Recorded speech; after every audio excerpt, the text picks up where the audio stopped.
Hello, everybody. I am Dr. Brittany Warman. And I'm Dr. Sarah Cleto. And together we are the Carterhaugh School of Folklore and the Fantastic. And we are here today to present a lecture on the folklore of rabbits. Yay! Yay! This is officially our Ann Tabor Lecture. She is a fairy godmother level patron on Patreon, and she is amazing. And for her special 30-minute lecture, she requested one on the rabbit in folklore. So we're here to do that. We did a whole bunch of research and looked at a lot of our favorite stories about bunnies and hares. Bunnies. We also just said the word bunny to each other a lot. Quite a lot. Yeah. It was part of our research process. Yes, it was a very important part. So we gathered together all of our favorite lore that we found that was related to rabbits and hares. So let's talk about them. They're adorable. Yeah, absolutely. Let's do the thing.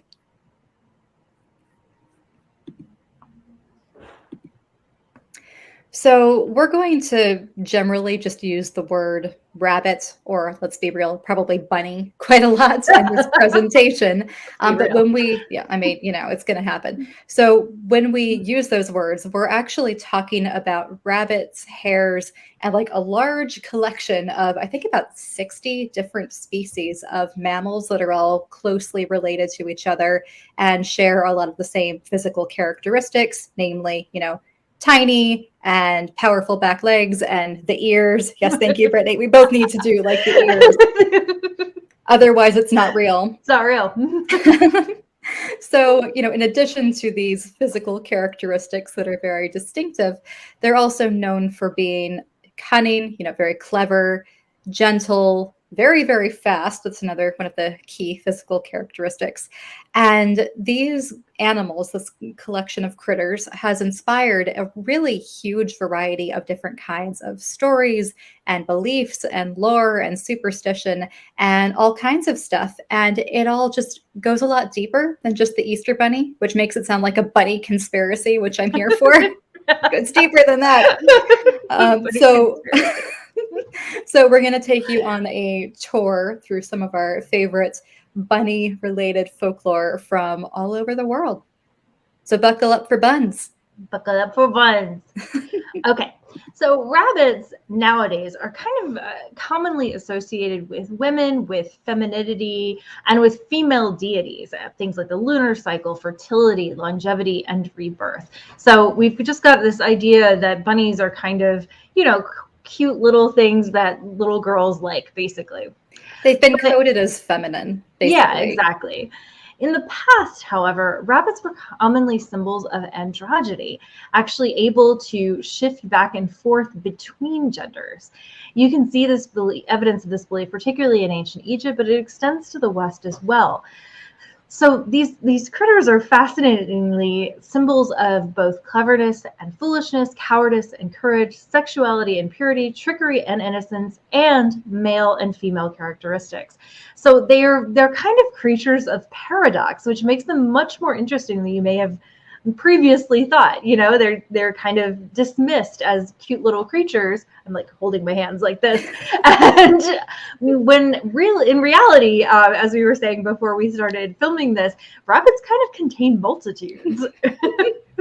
And not just because of the fertility thing, like just in terms of what I'm sorry, I had to say it, but because of, really what they can represent. They are smashers of binaries, and how utterly metal is that for something that looks so cute and unassuming, that has been coded recently so unambiguously as feminine and soft and gentle, and all of the things that are coded as feminine. Cute. But rabbits are like, no, we are all things. And as we were, discussing this and writing this PowerPoint, we kept coming back to one of our favorite memes that seems to go viral again online every couple of months that actually addresses this binary very directly. And there's a picture, I will describe it for you, of a very round, small, fat, precious bunny with little ears. I mean, it's just a poof. It's a round poof. And then there's epitome of cute. And then there's a hair, I think, next to it that is very angular and long, and it has a lot more, I mean, like I said, angles in it. The ears are much longer. The eyes look a little wild and big. So it's these two very different images next to each other. So the text on this meme reads, it's a retweet from Robert Lyra, cannot stop screaming, apparently, tweeted this. It's an amazing name. Yeah. I love logomorphs because on the one side, you have sweet round boys. And on the other side, you have feral wilderness prophets who have gone mad with the knowledge of the universe. And it's so true. It's so true. And, I was looking up this meme before we went live because I wanted to make sure I was referencing it correctly. And underneath that first tweet, this time when I looked it up, I saw a second tweet layered under it that says, Pikas and rabbits. Basically, I'm baby, give grass, please. And then it says, jackrabbits and hares. With these ears, I can detect the approach of the enemy, but I am cursed to hear the whispers of God. It's so funny and perfect. And perfect. And also folklorists study memes. So it is completely legit that we are bringing in memes to talk about the folklore of bunnies and rabbits. So anyway, we brought this up because it does encompass just the wild spectrum of what rabbits can mean, what they can represent to people, what they even can look like, from very like floof and unassuming. Brittany and I are just going to keep using our hands. I know, we're just like bunny. Something about the material demands the use of our hands to illustrate what we're going for. So yes, we have the buns, we have the hares gone mad with knowledge of the universe. And it's so perfect because they encompass so many different things across tales and across folklore. Absolutely. So we're backed up by the internet. Yes, backed up by the internet. Creatures of paradox.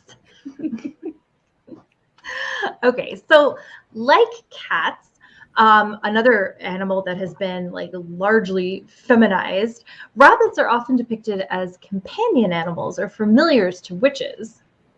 So in Sweden, for example, there are a lot of stories about witches actually creating these supernatural animals that resemble hares in order to send them out to steal milk in particular. We're going to talk a lot more about milk theft throughout this lecture. It comes up a lot. So these creatures, like surprising amount. But these creatures that these witches make are called milk hares, which is wonderful.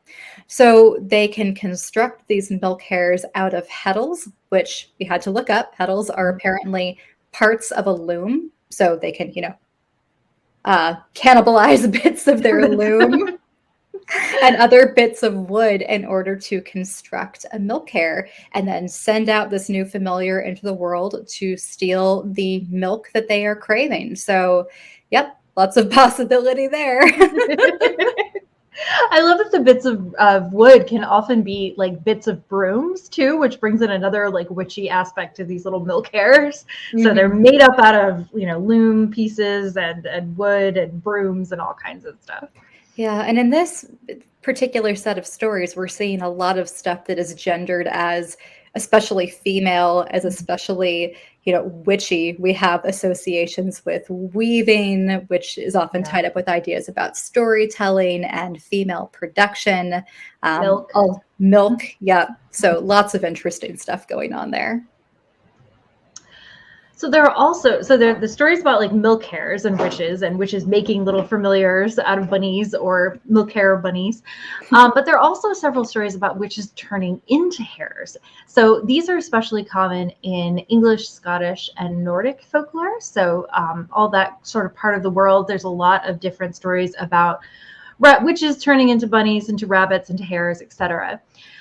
Because there's in the form of a hare, a witch can perform mischief undetected, right? Hares, as we talked about before, even by this point in folklore, are very unassuming. They're small little critters. They're game. They're prey for lots of different animals. And, if you transform into a hare, you can get away with a lot of stuff because people don't really notice you. So it was really common for witches to transform into hares. So we have a great story here that was retold by Terry Windling on her blog, and we love it, so we're going to share it here too. But she tells a great story from Dartmoor, England, in which a hunter is hunting in the woods, and he disturbs a coven of witches. And he's punished by one of the witches shape-shifting into a hare and then basically leading the hunter on a wild goose chase through this deadly bog and kind of getting him stuck in there.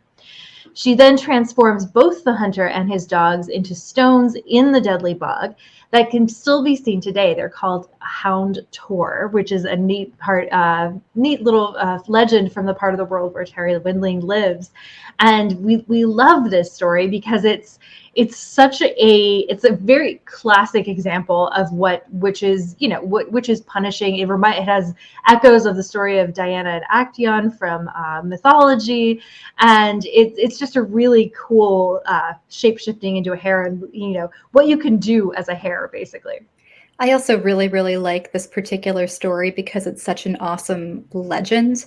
And what is distinctive about legends, or one of the things that's distinctive about legends compared to other kinds of folk narrative, is that legends are strongly embedded in a time and place, and often within the landscape. So here we have a rabbit witchy legend that is being used to narrate the literal landscape that people are moving through, Hound Tor, which is really, really cool. An actual place. Yeah. Yes, exactly. So interestingly, sort of connected to this idea of witches and hares, is that there are a bunch of stories about a Siberian goddess. So like over in the far reaches of Russia, called Kaltez. She is a moon goddess that transforms into a hare in order to sort of like run around the earth undetected. And she's like, she uses it as a way to sort of move about without people bothering her, I guess. She's also sometimes depicted wearing a headdress with hare's ears, which we think is an excellent fashion statement. It's very good. I'm also, as we're talking through these, noticing kind of a trend with the tales that these rabbits are like weirdly subversive in a lot of ways. Very much so. They're using their status, their diminutive status, as something that is common and unthreatening and not worthy of a lot of notice or scrutiny, to be really powerful, to have access to different kinds of spaces, to perform trickery, to get a hold of the necessary resources. So I love just the subversive, transgressive potential that we're seeing in these rabbit tales. Absolutely. Love that. Yay. So there is also a very common tale where a witch, again, transforms into a hare, usually to steal milk. I told you it was going to be a common theme throughout this talk. It's a milk thing. And is caught by the cow's owner. The owner then shoots the hare, usually in the leg. And then the next day, a community member, like a neighbor, usually someone who lives and works nearby, is revealed as the witch because he or she has a wounded arm or leg. So this is an incredibly widespread tale. Brittany and I have both run into this many times. Yeah, in many different collections from many different cultures. But just some of the places where a similar tale has been documented include Ireland, all over Great Britain, across Scandinavia, throughout Germany, and even in parts of North America. Yep. And especially up in Canada. Yes, lots of them from Canada. There's a lot of just amazing witch lore and witch narratives that are still being collected in Canada, especially in Newfoundland. And so there's a lot of good bunny stuff going on there. Good bunny stuff. Good bunny stuff. So we think that part of the reason why we've had to say, and the milk and milk hares and stuff. Milk. So many times throughout this lecture is, partially the association with femininity, of course, but also this fact that milk was a symbol of prosperity in a lot of different cultures in the past. So having access to, a cow or a goat that you're able to milk, and you're able to have like the luxury of lots of milk and butter and cheese and stuff like that, is a status marker. So stealing it, especially through supernatural means, was considered, it says on the slide, very poor form, but, very dangerous as like a threat to the social order, as well as being just a loss of your resources, and also all of the labor that went into producing the resources, right? Because you don't just have the milk growing on like the tree. You have to do the labor of milking the cow to get the milk. So it's a threat across sort of multiple levels, which I think is why it comes up so often as something that's like really bad for a witch to do. Yeah, and something that witches do commonly, and why it is such a bad thing for witches to do. Again, we have hares and bunnies and rabbits, that's transformation into these critters being very subversive, right? Really going against the status quo, the order of things. Mm-hmm. Rabbits disrupting social order. Exactly. All right, so now we want to switch gears a little. We've talked a lot about rabbits and witches, but we want to talk about the association between the rabbit and the moon in a variety of folklore all over the world. So in Far Eastern folklore, rabbits are frequently associated with the moon. This is likely because instead of looking up at the moon and seeing sort of markings that resemble a face, where we get the term the man in the moon, Asian countries tend to see a rabbit with a mortar and a pestle, so grinding out with a mortar and a pestle. Though the contents of the mortar differ according to different countries. So, for example, in Japan, the rabbit is usually making rice cakes, which is a common thing that people eat in Japan. So, but it varies across different countries. Asian countries really have an attachment to this image. It's used in a variety of merchandise, especially merchandise surrounding like kitchen stuff, like napkins and dishes and things like that. I know that when I was in Japan, I saw all over the place little motifs of rabbits and moons. And I think Sarah even bought some when she was there. I did. I brought back some like very tiny dishes that I use for soy sauce and things like that. And I wish I'd thought it to bring it upstairs into my office because it's extremely adorable. But it's that motif of a hare kind of scampering away and looking back up at the moon over his shoulder. It's really, really charming. Fitting with the Japanese stuff, you might be familiar with the famous anime Sailor Moon, in which the main character's name is Usagi Tsukino. That's actually a play on Tsukino no Usagi, which means moon rabbit, which is just extremely cute, I think. I was just so delighted when I found out about that connection to the folklore. I was like, oh, no way. Sort of like embedded, in this classic magical girl anime. It just fills me with endless joy. Exactly. Which actually, again, brings us, I think, back to some of the witch stuff too, because, totally. Magical girls are also, they're portrayed often very, very differently than witches are in folk narrative, but they are women who are able to obtain like really magical unusual, powers. Exactly, spectacular magical power. So we even have that kind of connection there. Love it. I love it. Yes. Okay, so it's not just Japan either, where we see these associations, like Brittany said. So we think that it's possible that the idea of the rabbit in the moon may have begun in China, although, we can't really pinpoint this or document it exactly. But the belief in China is that the rabbit pounds the elixir of immortality in his mortar for all the gods and goddesses. So now we're kind of moving into the realm of the mythic. We've been talking a lot about legend earlier with witches and hares especially, but now that we're involving gods and goddesses, pretty mythic. So in Chinese folklore, the rabbit is often depicted as the special companion of the moon goddess Chang'e. So Chang'e is particularly associated with the elixir of life and immortality as well. So in some versions of her main tale, she's a beautiful woman who steals the elixir from her husband, the archer Hou, and either flies to the moon to escape him, thereby becoming a moon goddess, kind of moon hare creature, or is punished by being sent to the moon to live with only a rabbit for companionship during her immortal life. So either way, it's associating her very, very strongly with the moon and with the rabbit there, whether it's her companion or almost kind of her, depending on the version. There's also a recent cartoon about this myth. Says a legend on the slide, myth legend, it's a little fuzzy there, but it's called Over the Moon, that uses both the Chang'e tale and rabbits. So keep an eye out for that. Yeah, it looks very cute. I'm very excited to look at it. So we talked about how rabbits in the moon are kind of a staple of Eastern folklore, but they're also really connected in the folklore of indigenous South American communities. So about as far away from Eastern folklore as you can get.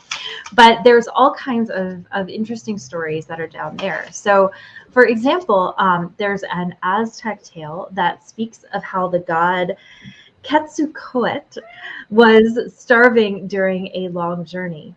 A noble rabbit offers himself up as food for the god. He sees that the god is starving and says, you can eat me. Very humble little bunny. But the god is so moved by this sacrifice that he lifts the rabbit up to the moon and allows his shadow to be cast there. So that's why you can see a rabbit in the moon, because this little rabbit's shadow has been cast there. And then he brings him back down and he says to him that now everyone will remember him and how honorable he was and how, he offered himself up in this way, as his image would be on the moon forevermore. So I'm glad he didn't eat him. I'm glad he didn't eat him too. I think it's a very sweet story in this way. Like, don't do it. Don't do it. He's like, nah, I don't want to eat you, which is very, very sweet. He's a good guy. My cat is here rioting. I don't know if you can hear him meowing in the background, but I think he's very offended that I'm spending so much time talking about rabbits and not about him. Oh, but, no. Gonna have to deal, Sazzy. He's basically a rabbit. He's very rabbit-like. I call my cat a rabbit all the time, but my boyfriend thinks it's very mean because he's like, no, she wants to be fierce. She wants to be a fierce cat, and you're calling her a little bunny rabbit. But and now after this talk, I will have lots of things to say about how rabbits are subversive and secretly fierce. So I will tell him and smash binaries, and smash binaries. Yeah, this is all Grimmy. Very important. I think you have lots of material to work with to respond to that unfair accusation. Unfair accusation, poor Grimmy. She is very bunny-like, though. All right, so the rabbit also shows up as a trickster figure in a lot of different Native American traditions and folklore. So we tend to hear, I think, most about coyote and raven being sort of the most commonly known Native American trickster figures, but there are also lots of stories about a trickster rabbit. For example, the Algonquin tribes and a few others even speak about a figure called the Great Hare, which is very powerful and intensely magical. So he can be depicted as a great benefactor of mankind. Sometimes he's even actually the creator of the earth, so really big deal. And sometimes he's more of a predator, more of a threat. So again, we're seeing so many different possibilities, so many different ways that a rabbit can show up in folklore.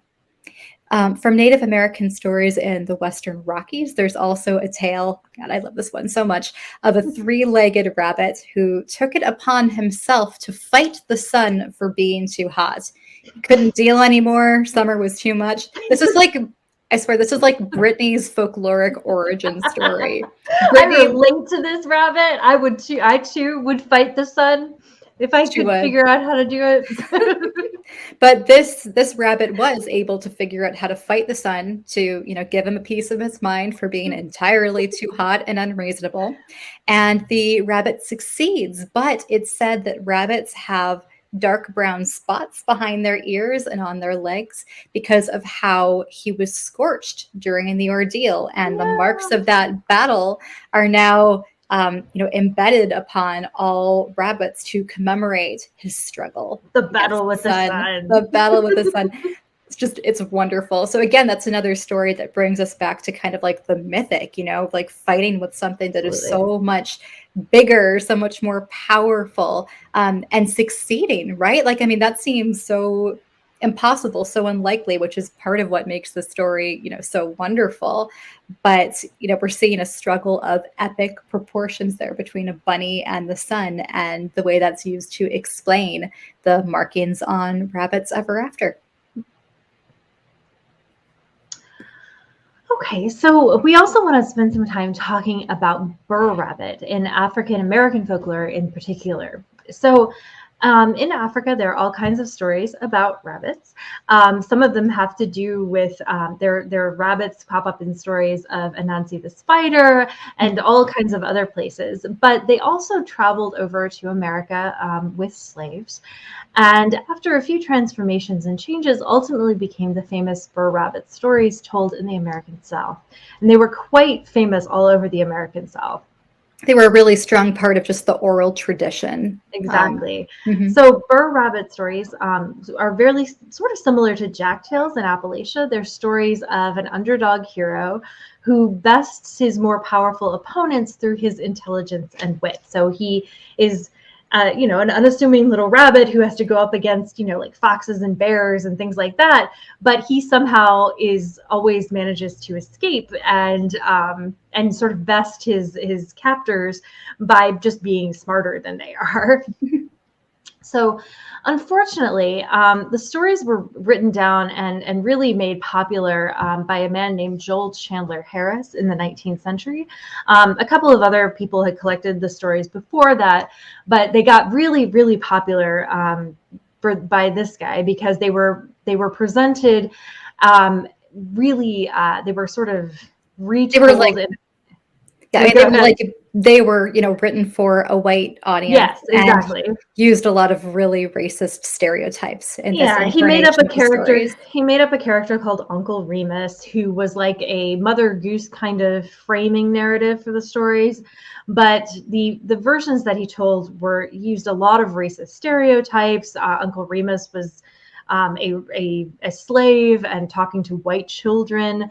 And so there was a lot of really problematic things that happened with these stories. And fortunately today we're getting sort of back to the stories without that frame, without that association. So we can see, the stories of Burr Rabbit as they were actually meant to be told. Around the same time, we also had stories of Compère Lapin, which were being told in Cajun communities, also in the South.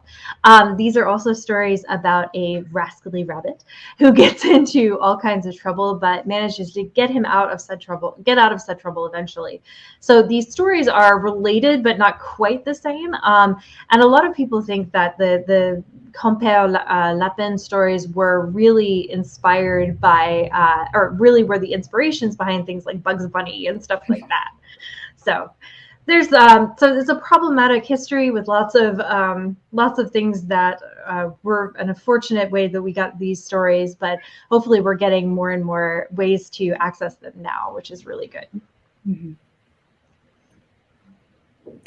And finally, we had to do it. We have to talk about it a little bit because it's so great. It was necessary. There was no way we could do this talk without at least briefly mentioning. You can't talk about the folklore of bunnies without mentioning the big guy. All right. So while, rabbits appear everywhere, as we have demonstrated in folklore, this is probably the most famous example of rabbits showing up in folklore in the US, at least. This is what I heard a lot about when I was growing up. So if you go back to sort of older accounts about the Easter Bunny, there were apparently a lot of similarities to Santa Claus, which I actually didn't know. That was not quite as clear cut when I was growing up. Me either. No. Yeah. It was sort of clear. I mean, the Easter Bunny brought presents, but it wasn't quite the same as Santa Claus. Yeah. I mean, at least for me, I grew up in a house that was like mostly Jewish. We had a Christmas tree. Like we had a lot of different things going on. So it honestly pretty much had no Christian context for me and my family when we were growing up. And like, honestly, the Easter Bunny itself as a tradition really doesn't have much to do with like Christianity anyway, except its association with Easter. But there are some similarities to Santa Claus in that this is a folkloric figure who brings presents to children. But apparently, the Easter Bunny used to be bound by similar Santa rules in that he would bring presents to children who were good and not to children who were bad the previous year. And I had no idea about that part at all. That was not part of my folkloric experience as a child, but apparently that is a thing that used to be pretty prevalent. And I'm very curious if it still is anywhere at all. And then, of course, we have to have the Grimms weighing in on this because they always do. They always do. Yeah. But Jacob Grimm in particular once suggested that the Easter Bunny tradition might have something to do with the pagan West Germanic spring goddess Astara, but there really is no real evidence for this. He really wanted that to be like a pagan connection. He wanted that to be a thing. He wanted it to be like rooted in the folk, of Germany, but it wasn't. There is no evidence that it's true in the way that he was hoping it was true, but we still wanted to mention the theory. Yeah, you get a lot of memes that pop up around Easter about saying, oh, we have to go back to the pagan roots of Easter, just like Yule and Christmas and stuff like that. It's never as simple as those memes want you to believe. No. And that really does go back to Jacob Grimm being like, well, maybe, the names are kind of similar, right? And bunnies and spring, yeah. You guys going with me on this? Yeah, it's just almost never actually a linear line. The story is never as tidy as internet memes want you to believe, except for the one internet meme about the baby boy rabbits and the bat hairs. Except for that one. That one is spot on because it's complicating the story, right? It's trying to smash the binary. It's trying to say, no, like there are many possibilities, encompassed within these creatures. And I have one last thing that's very important that I need to say about the Easter Bunny. This is very important, yes. Very important. So I always assumed when I was little and the Easter Bunny would come to visit me and bring me every chocolate in the world, I assumed that the Easter Bunny was, human-sized. It was just a large, kind of humanoid bunny who would come, with the basket and bring it, and that was the Easter Bunny. Yeah, I was talking visit them at malls and sit on their laps like Santa Claus. Exactly, that kind of thing. So I mentioned this to my husband when Brittany and I were prepping for this lecture, and he informed me that that's not what he believed at all. He thought that the Easter Bunny was a bunny, like just an actual normal. Brittany can't deal with this. I can't deal with this. It's so cute and so funny. Like just not humanoid, just like your standard bun. And Brittany and I just think that this is the most amazing thing ever. And, my response was, well, but then how would he bring the basket? Like if he was only a bunny size, like he would be smaller than the basket. It would be so difficult. I know. At which point Jared rightfully pointed out, like, that's your main objection to the Easter Bunny. Like that's your complicating factor. And that's fair. But the reason that I brought this up in this lecture is because I desperately want to know which side you guys fall on. So if you want to say in the comments, if you thought that the Easter Bunny was human-sized, humanoid, or like actual bunny size, I would love to know. So please weigh in on this family debate because he let us talk about this here because he wants to know too. No, he says that he thinks his theory deserves more airtime. So I have devoted some airtime. And we would genuinely love to know. I know, it really would. It just never even occurred to me that it would be bunny size. Like that is so interesting. So yes, we would love to know. So there is variation in folklore, and this is one example. Size of Easter Bunny is a folkloric variation. All right, so that brings us to the end of our lecture on bunnies, but we do have some further reading for you if you are interested to know more about the rabbit in folklore. So first are two books dedicated entirely to bunny folklore. So the one is called The Leaping Hare by George Ewart Evans and David Thompson. And the other one is called The Hare Book, edited by Jane Russ. We also have the article that we use to talk for a lot of our information on witch stuff is The Witch's Hair or The Witch's Hair, Popular Legends and Beliefs in Nordic Tradition by Jan Wall. We also have 2 blog posts from the lovely Terry Windley, who, if you're not familiar with, we highly recommend checking out her blog, Myth and More, because she has tons of great information about all kinds of folkloric stuff. So she has an article called The Folklore of Rabbits and Hares, and another one called Into the Woods Series 54, Following the Hare. And then lastly, we have 2 other sources, The Land of the Green Men, A Journey Through the Supernatural Landscape of the British Isles by Carolyn Larrington, who is always full of awesome information. And then just Hare in a Dictionary of English Folklore by Jacqueline Simpson and Steve Roud, which is very helpful indeed. So we hope you guys enjoyed this lecture. We thank Anne so much for sponsoring us in this way. It was an honor to put together this lecture for you. Yes, thank you so much, Anne. And yeah, if you're watching this video, check us out on Patreon if you want to. We have, bonuses like this for our patrons. Yes, and we also have a book club, monthly book club, and monthly fairy tale salon, and a bunch of other really cool stuff. And we would love to see you there. All right, thanks so much, guys. Thank you, and thank you, Anne. Thank you, Anne. Bye.